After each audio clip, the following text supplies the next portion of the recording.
नमस्कार। मैं राजीव सिंह आपके अपने चैनल माध्यम आपकी आवाज से। पिछले दिनों हमने आवारा पशुओं पे एक एपिसोड किया था जिसमें हमने आवारा पशुओं के अत्याचार की कुछ क्लिपिंग दिखाई थी कि किस तरह से कई कुत्ते मिलकर बच्चों को काट रहे हैं, महिलाओं को काट रहे हैं, वृद्ध को काट रहे हैं। एक ऐसे ही बच्चे के पिता का हमने इंटरव्यू किया था जिसको 22 टांके लगे थे कुत्तों के काटने पे। 4 कुत्तों ने मिलके उस बच्चे को बुरी तरह से काटा था। उसके फादर एक ई रिक्शा चलाते हैं और उसको उनको पूरा इलाज कराना पड़ा। इस तरह की घटनाएं आम हैं जो होती जा रही हैं और वो बढ़ती ही जा रही हैं। लोगों को रेबीज हो रहा है, लोगों को टीके लगवाने पड़ रहे हैं, लोग परेशान हैं, लोग रोड पे निकल नहीं पाते, लोग अपने बच्चों को घर से बाहर नहीं निकलने दे रहे हैं। इन सभी परेशानियों से निजात नहीं मिल रही थी। माननीय सुप्रीम कोर्ट के जस्टिस जेबी पादरीवाला और जस्टिस आर महादेवन के पीठ ने आवारा कुत्तों की समस्या का संज्ञान लेते हुए ये कहा कि हम इन कुत्तों प्रेमियों के भरोसे अपने बच्चों की बलि नहीं चढ़ा सकते। उन्होंने प्रशासन को 8 हफ्ते का टाइम दिया और कहा कि उसमें ये जितने भी दिल्ली एनसीआर के आवारा कुत्ते हैं उनके लिए शेल्टर होम बनाए जाए और वहां पर उनको शिफ्ट किया जाए ताकि लोग ठीक से रह सकें, ताकि कुत्तों का प्रकोप कम हो। माननीय श्रीमती मेनका गांधी ये किसी भी परिचय की मोहताज नहीं है। जब भी पशुओं की बात आती है तो उनके देख रेख को लेकर इनका नाम सबसे ऊपर होता है। ये बहुत ही पशुओं का ख्याल रखती हैं और इस बात की पूरी कोशिश करती हैं कि पशुओं के साथ कोई अत्याचार ना हो, उनके साथ कुछ गलत ना हो। बहुत ध्यान रखती हैं और अगर कभी ऐसी कोई सूचना इनको मिलती है तो उसके खिलाफ ये सख्त कार्रवाई करती हैं और पशुओं के साथ कोई भी अन्याय नहीं होने देना चाहती और नहीं होने देती हैं। माननीय सुप्रीम कोर्ट का जब ये फैसला आया तो मीडिया कर्मियों ने मेनका गांधी जी से उनकी राय जाननी चाहिए। आइए हम सुनते हैं कि श्रीमती मेनका गांधी जी ने क्या कहा। ये वही जज अगर ये बोले कि मैं ऑर्डर करता हूं कि सब लोग लाल रंग पहन करके निकले, हो नहीं सकता है। शेल्टर तो एक भी नहीं है पूरे दिल्ली में, तो कहाँ डालेंगे? 3 लाख कुत्ते, 3 लाख कुत्तों को कहाँ, कौन से शेल्टर में आप डालेंगे? पहले तो दिल्ली सरकार को ये लिखा है कि 2 महीने के अंदर अंदर उनको शेल्टर, उसका असल नाम है पाउंड में डालना पड़ेगा। अब उसके लिए पाउंड बनाने पड़ेंगे। तो 1 पाउंड अभी 3 लाख कुत्तों के लिए आपको 3000 पाउंड बनाने पड़ेंगे और वो भी वहां बनाने पड़ेंगे जहां कोई रहता नहीं है, क्योंकि एक कॉलोनी के अंदर तो आप बना नहीं सकते हैं जिसमें आप 100 कुत्ते डालेंगे या 200 कुत्ते डालेंगे। तो एक पाउंड को बनाने में आपको लगेंगे 4-5 करोड़, क्योंकि दीवारें बहुत बड़ी होंगी, जगह भी आपको चाहिए कम से कम 1 एकड़। तो 3000 एकड़ आप ढूंढिए जहां लोग नहीं हैं और वहां बनाइए। माननीय मैडम, क्या लाल रंग के कपड़े सभी लोग पहन के आए और आवारा कुत्तों से हमारे बच्चों की सुरक्षा हो, ये दोनों बराबर है?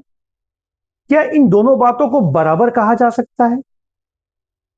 आपने बताया कि 3 लाख कुत्ते दिल्ली में हैं, लेकिन मैडम 3.5 करोड़ लोग दिल्ली में रहते हैं। क्या इन 3.5 करोड़ लोगों की सुरक्षा आपके लिए कोई मायने नहीं रखती?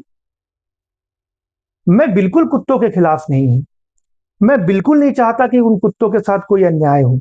कोई भी नहीं चाहता कि कुत्तों के साथ अन्याय हो। बल्कि जो सुप्रीम कोर्ट ने यह आदेश दिया है, ये एक ऐसा ऐतिहासिक आदेश दिया है जिसमें जो कुत्ता प्रेमी है और जो कुत्ता प्रेमी नहीं है, जो कुत्तों की सेवा करता है और जो कुत्तों से परेशान है, वो दोनों ही साथ आ सकते हैं।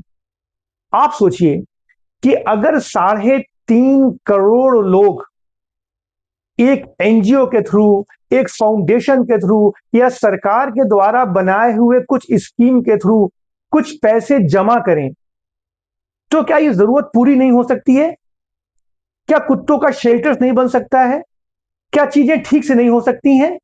दूसरी चीज ये है कि आपको 1.5 लाख लोगों को एम्प्लॉय करना पड़ेगा, क्योंकि सफाई के लिए आखिर अगर 200 कुत्ते एक जगह में हैं तो गंदगी तो करेंगे ही करेंगे ना बेटे। तो फिर कौन साफ करेगा? 1.5 लाख लोग।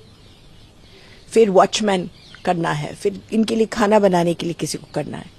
अगर आपने गलती से अगर ये बना भी लिए तो ये बताइए कि आप 5 करोड़ रुपए हफ्ते खर्चा करने के लिए तैयार हैं कुत्तों को खिलाने के लिए हर हफ्ते?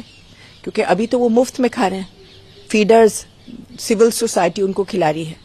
अब तो सरकार कह रही है कि नहीं, हम रखेंगे और हम खिलाएंगे। तो बताइए कहां से पैसे आएंगे? और अगर आएंगे भी तो लोग क्या नहीं बोलेंगे कि आप गरीबों के लिए कुछ कर नहीं सकते हैं, आप कुत्तों को खिला रहे हैं? ये ठीक है मैडम कि सिविल सोसाइटी उसे खिला रही है, लोग उसको खाना देते हैं।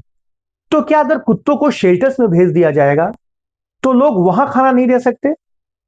लोग कुत्तों को सुबह सुबह दूध पिलाते हैं, वो दूध खरीद के ही लाते हैं ना। वो जो पैसे से दूध खरीद के लाते हैं, क्या वो पैसे डोनेशन नहीं कर सकते उन कुत्तों के लिए? जिस तरह से गाय की रोटी के लिए गलियों में गाड़ी घूमती है, क्या कुत्तों की रोटी के लिए गाड़ी नहीं घूम सकती जहां लोग उतना दान करें? मैडम, अगर चाह है तो वहां राह है, करना पड़ेगा। और इसमें दुविधा ही क्या है, इसमें प्रॉब्लम ही क्या है? ये तो अच्छी बात है। मैडम, दो तरह के लोग हैं। एक वो हैं जो कुत्तों से परेशान हैं लेकिन उन कुत्तों से निजात चाहते हैं। कुत्तों से निजात पाने के लिए वो कोई भी कीमत अदा करने को तैयार हैं। एक दूसरे लोग हैं जो पशु प्रेमी हैं, जो कुत्तों को फीड देते हैं, जो कुत्तों को सुविधाएं देते हैं, जो चाहते हैं कुत्तों के साथ अन्याय ना हो।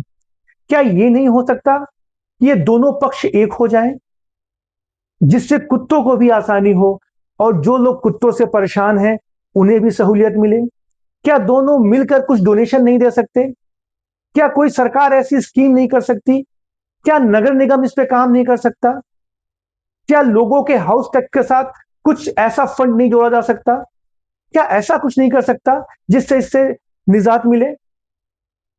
मैडम, आपने कहा कि करीब करीब 1.5 लाख लोगों को एम्प्लॉय करना पड़ेगा जो कि कुत्तों की सफाई करेंगे। बहुत लोगों को रखना पड़ेगा जो कुत्तों के लिए खाना बनाएंगे। तो क्या मैडम इतने पैसे जो लोग कुत्तों से परेशान हैं या जो कुत्तों की सेवा करना चाहते हैं, क्या वो इकट्ठा नहीं कर सकते? ये तो अच्छी बात है कि 1.5 लाख लोगों को एम्प्लॉयमेंट मिलेगा, उनको कुछ काम मिलेगा और साथ ही कुत्तों से लोगों को निजात भी मिलेगा। तो इसमें समस्या क्या है? तो एक तो ये नामुमकिन है। दूसरा, अगर मान लो कोई जादू से हो भी गया तो फिर क्या होगा? 3 लाख कुत्तों को आप डालेंगे, सबसे पहले आपकी हाथापाई होगी हर गली में, क्योंकि लोग जो खिलाते हैं खड़े होकर के मारामारी करेंगे, इसको मत लेना, उसको मत लेना, शू शू करके भगा देंगे। आपका एक एक दिन जाएगा एक एक कुत्ते उठाने में। तो आपने 500 वैन लगाने हैं इस काम में। और जो आप ये कह रही हैं कि वो जहां भी कुत्तों को उठाने जाएंगे वहां लोगों से हाथापाई होगी, पहले से उन्हें प्रोवोक करने का क्या मतलब है? ये तो उन्हें रास्ता दिखाया जा रहा है कि हाँ जी, आपके पास जब कुत्ते उठाने जाए तो आप उनके साथ हाथापाई करिए, आप कुत्तों को मत उठाने दीजिए।